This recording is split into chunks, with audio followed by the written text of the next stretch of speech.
Welcome to 60 Skills. Today's lesson is Advanced Clairvoyance Techniques. Now, what are advanced clairvoyance techniques?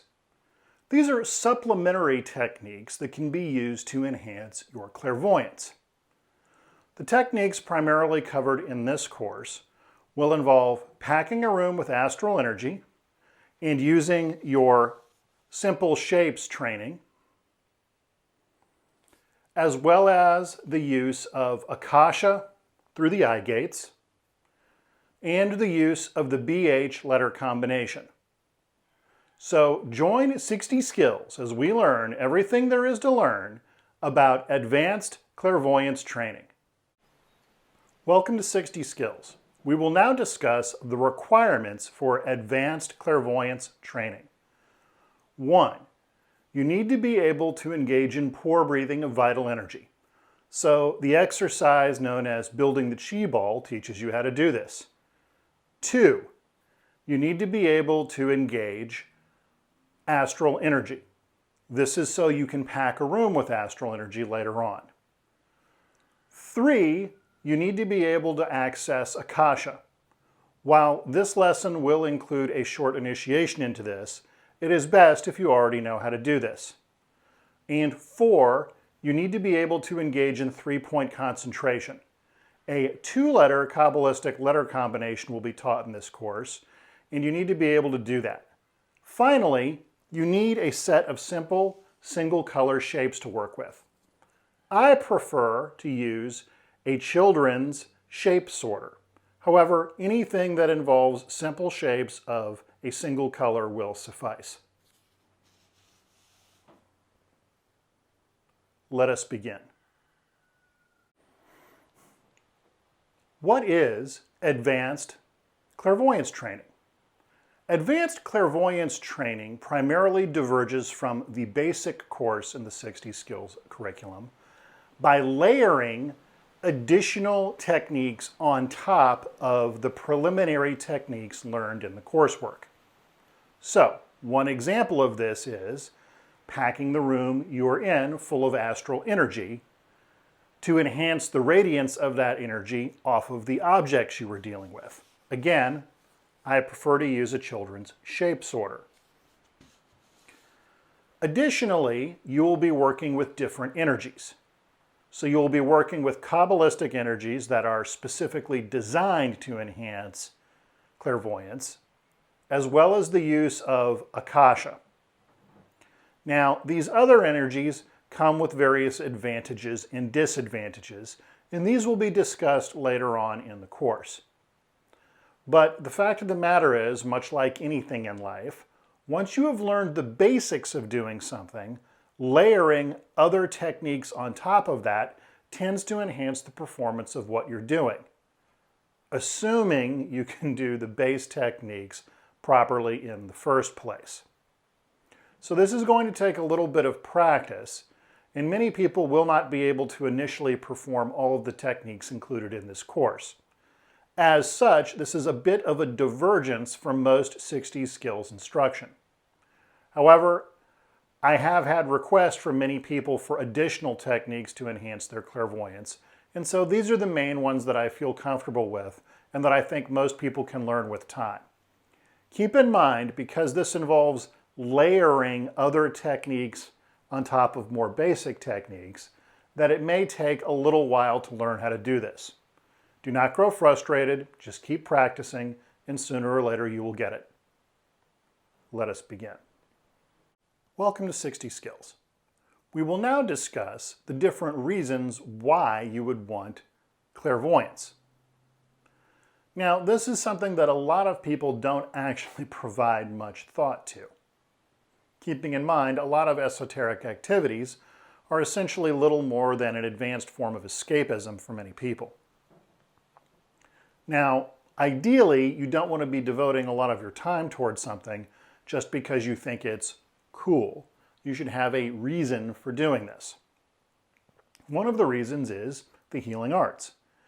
If you're interested in energetic healing or medicine of any kind, the ability to look inside the body of a patient and get some idea of what's going wrong with them at an energetic level can be very valuable.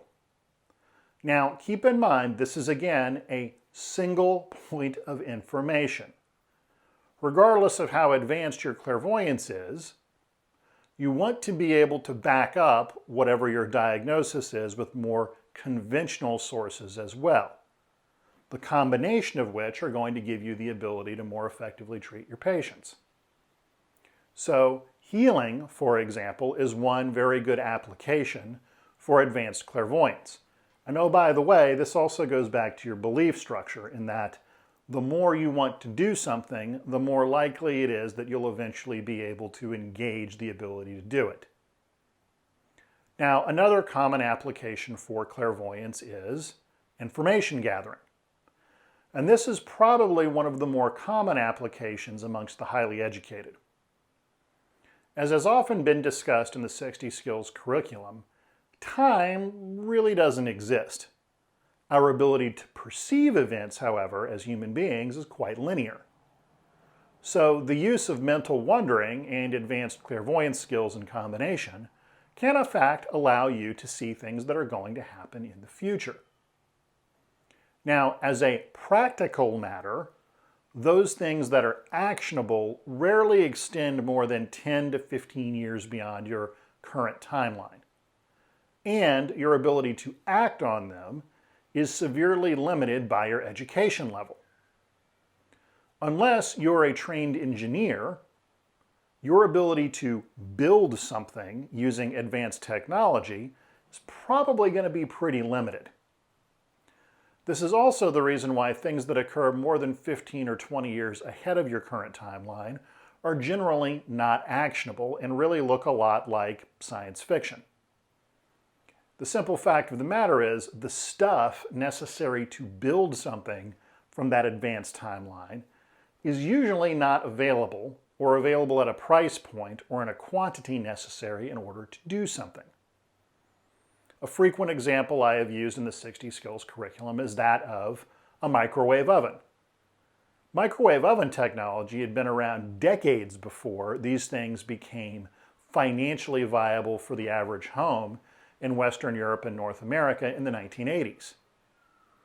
But they were simply too expensive leading up until that time. Today, when this is filmed in 2022, you can buy a very fine microwave oven for less than $75 US at any number of places.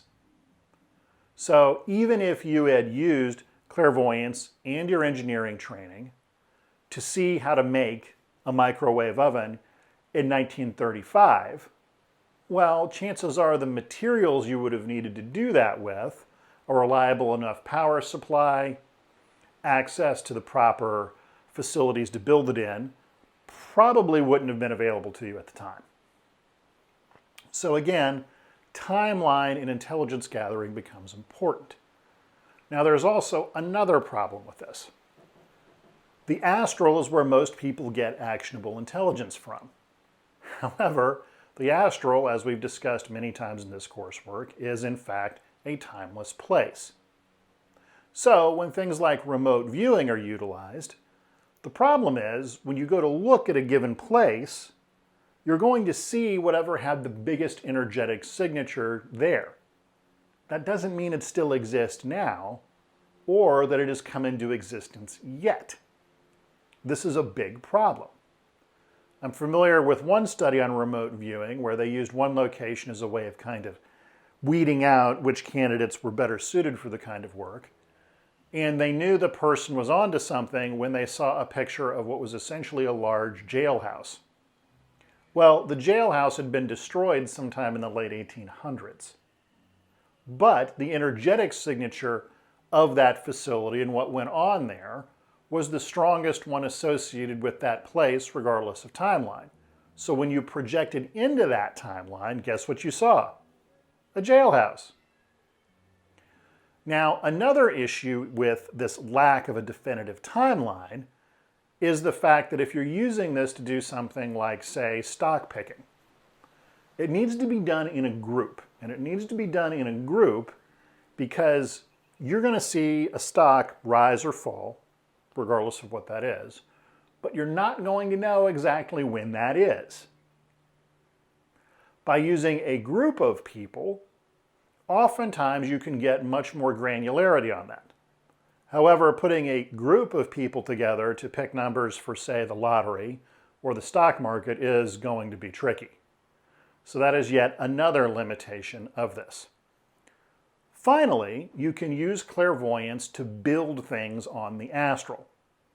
Astral temples, stored reservoirs of energy, these kinds of things can be very valuable over a multi-lifespan period. However, unless you see with a great deal of clarity, it's very hard to engage with whatever it is you're trying to work with. And one more item that I haven't mentioned yet to date, because it's a bit controversial, is the issue of dealing with spirit entities. You see, spirits, as far as most people can tell, don't actually have bodies. So in a lot of the more conventional forms of evocation, a command is given when engaging in the evocation that the spirit will appear in an appearance that is pleasing to the eye, because the actual appearance of the entities in question can in fact be quite disturbing and not conducive to whatever work a practitioner is attempting to engage in. So these are some things you need to think about that qualify as reasons why you would want to develop clairvoyance. Let us begin. Welcome to 60 Skills. We will now discuss the development of your goals involving clairvoyance. All right, in the last section we talked about why you would want to do this.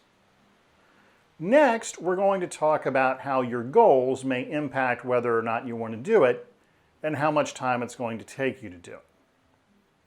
So first, what you see when you become clairvoyant can be incredibly valuable. It can also be incredibly disturbing upon where you live. Contrary to popular belief, many martial masters of prior years who were esoterically empowered generally didn't have very good clairvoyance. Why? Well, for lifestyle reasons. If you spent a significant part of your life engaged in killing other human beings with a 3-foot-long razor blade strapped to the end of a 9-foot-long stick, or a 1-meter razor blade attached to a 3-meter-long stick for those who use the metric system, seeing what's going on subtly probably isn't very helpful for you. Additionally, if you're involved in law enforcement or psychiatric care, the simple matter is you may not wish to know what's going on at a subtle level around you with that degree of detail. There are disturbing things out there. The result of which is many people with advanced clairvoyance go out of their way to avoid spending time in environments surrounded by what can only be discussed as more negative stimulants. You just don't want to see that stuff. And if your clairvoyance is developed in a certain way, you may not have the ability to not see it. So again, lifestyle, when it comes to the development of certain esoteric abilities, is every bit as important as the development of the ability itself. Because insanity, when engaging in these practices, is a real risk, and you don't want to wind up there. Okay, next we're going to talk about the training required. Again, the energy will do what you train the energy to do, as my teacher Mark Rasmus once said. So the kind of clairvoyance you're going to get is highly contingent upon the energy being trained and the level of reality at which you are training it. So if you only want to learn how to use vital energy so you can see the general health of somebody, just train these techniques using vital energy. If you want the Technicolor 4K HD rainbow, then you're probably going to want to train astral. If you're mostly looking for information, well, mental is probably the kind of energy you want to train in this environment. And if you want to see things beyond the void, well, now of course you're talking Akashic energy. So keep in mind, the energy does what you train it to do. And the energy you train with will have a massive effect upon the kind of clairvoyance that you ultimately develop. So for example, my Kabbalistic clairvoyance is pretty good because I train Kabbalah all the time. My mental level clairvoyance is okay. My astral level clairvoyance, however, isn't very good and probably never will be for a variety of reasons, not the least of which is a lack of interest in truly developing that. So again, these are all things that have to be kept in mind. Yes, you have your goals and reasons for training it, but you're also going to have to look at your lifestyle and the timeline of training that you want to engage in.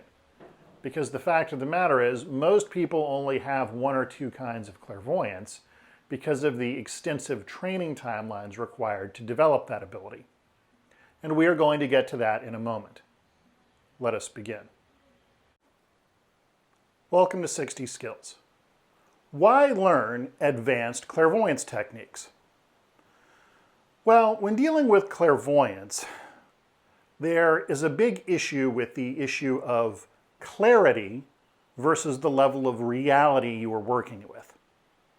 Now, at a basic level, in the 60 Skills curriculum and Hermetics writ large, we divide reality into the vital or the physical, the astral, the mental, the Akashic, and the non-dual light realms. And from the standpoint of general use, this works just fine.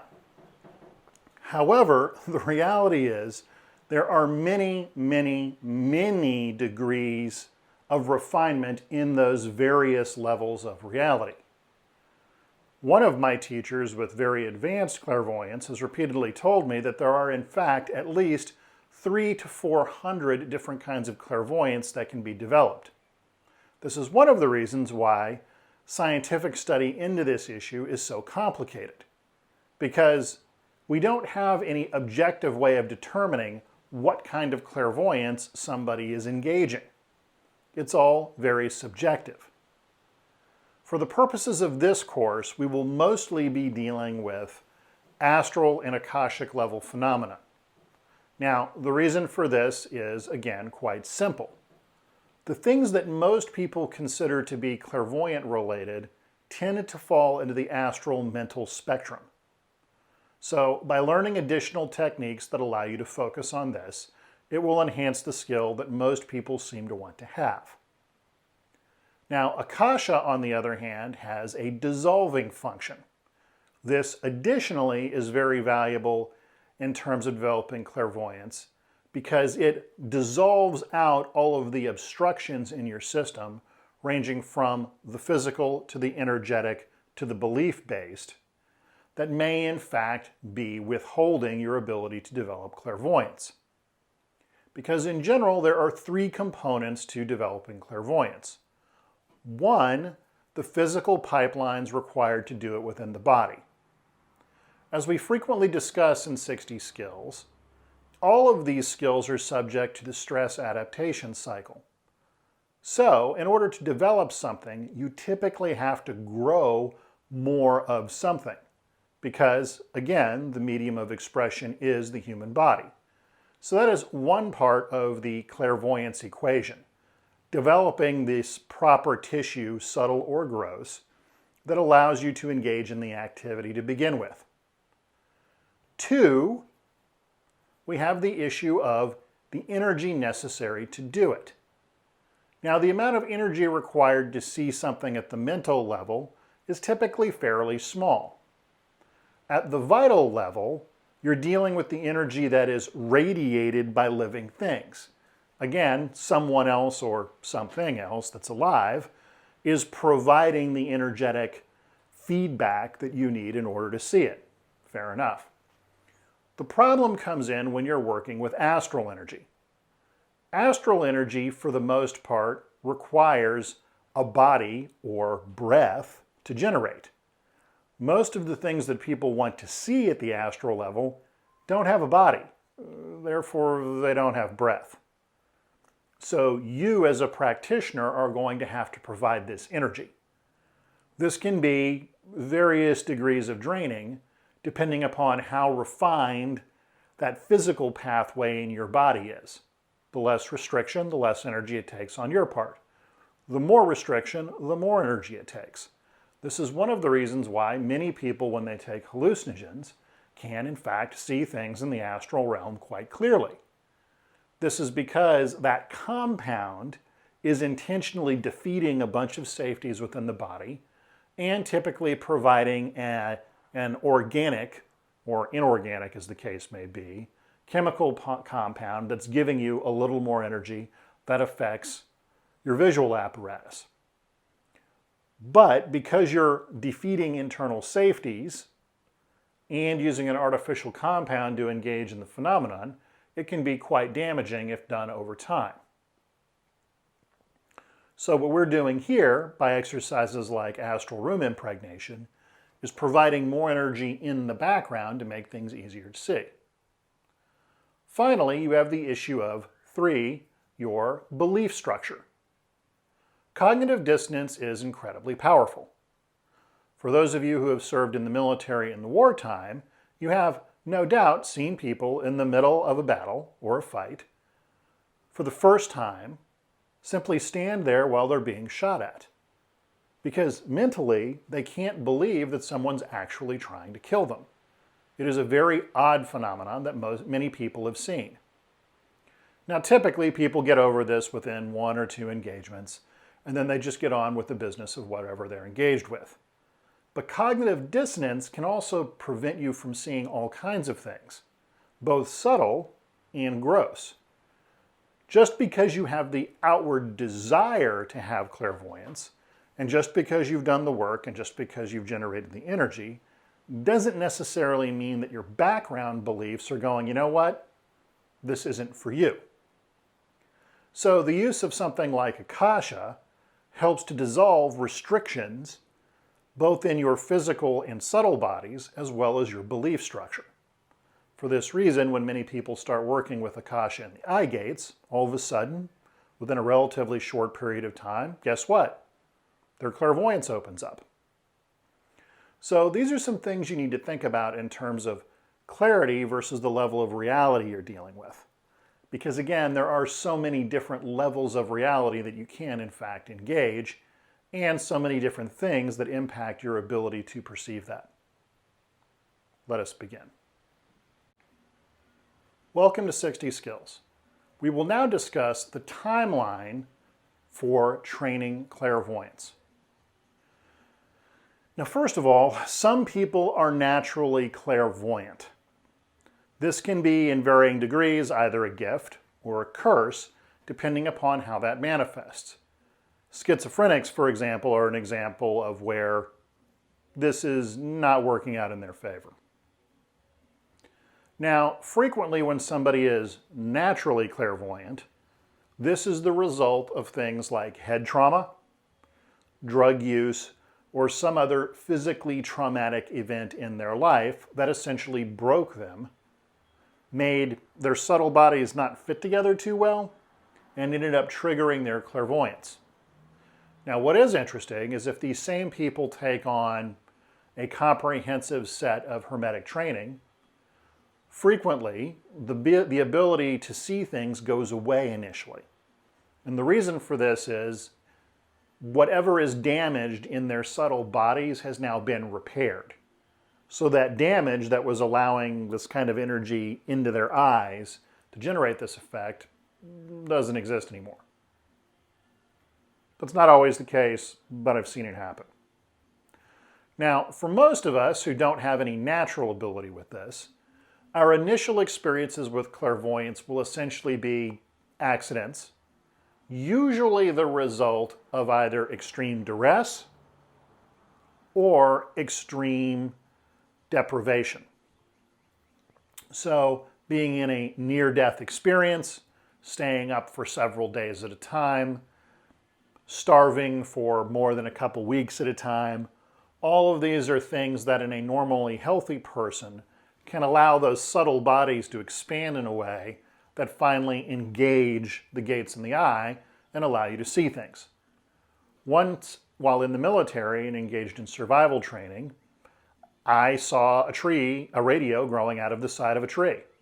I even turned to my team and said, hey, Do you see that radio growing out of the side of a tree? I looked back and it was gone. This was a little disturbing, to say the least. Now, development of controlled clairvoyance is what we're aiming for here. So this is a big difference between a psychic phenomenon, like my seeing a radio growing out of the side of a tree, and a psychic ability, which is the ability to turn something on, do it, and turn it off again. So what are some of the training timelines for this? Well, for something simple like, say, vital clairvoyance, which is seeing that soft, kind of white-colored light within an inch or two around a normal person's body, this can take as little as 10 hours of training. Really doesn't take very long. Why? Well, one, it's vital energy. It's pretty near to the physical and something that people deal with all the time, particularly involving their sense of touch and when people talk about energy being in a room. Okay. Two, the color streams for this don't vary a whole lot. They vary from a healthy kind of white or yellow glow to a darker kind of almost black color that's indicative of somebody who's about to die. So this is relatively easy to see. It also tends to be contained in a fairly small area around the body. Native American techniques like soft eyes, for example, are a pretty good way to train this and usually doesn't take too long. When you get into things like mental wandering, this is where things start to take a little longer. Again, 20 to 100 hours, not uncommon practice requirement. Why? Well, you engage in this every night when you go to sleep. So it's really just a matter of activating that clairvoyance internally, because again, you're mostly doing this with your eyes closed, while you're awake.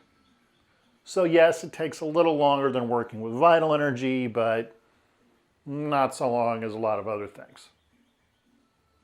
Now, where the rubber really hits the road, as we say, is when we get to astral clairvoyance, particularly astral clairvoyance with your eyes open.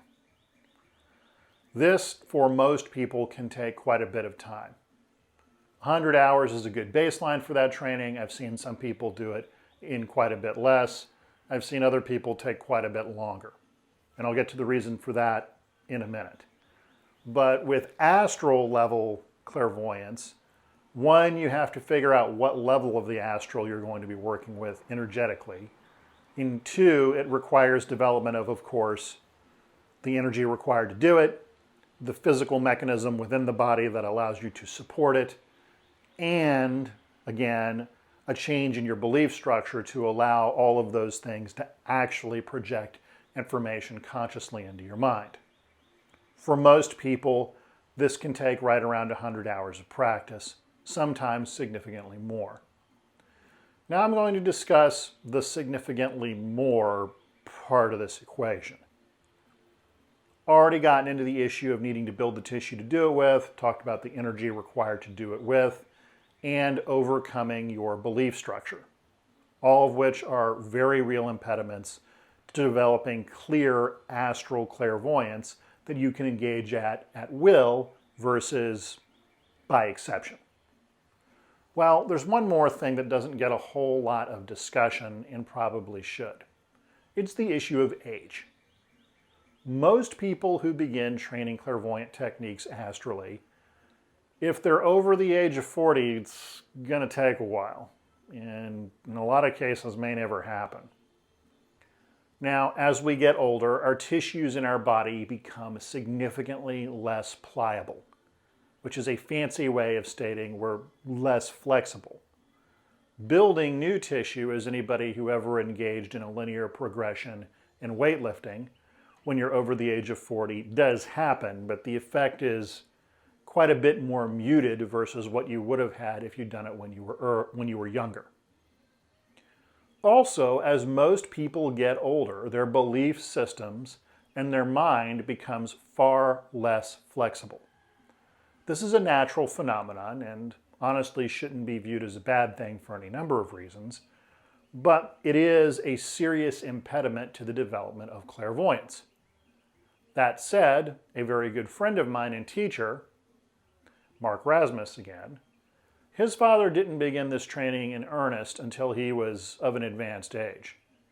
And while it took him a significant amount of time and a lot more effort than most people to develop proper clairvoyance, at the end of the day, his clairvoyance was in fact superior to Mark's.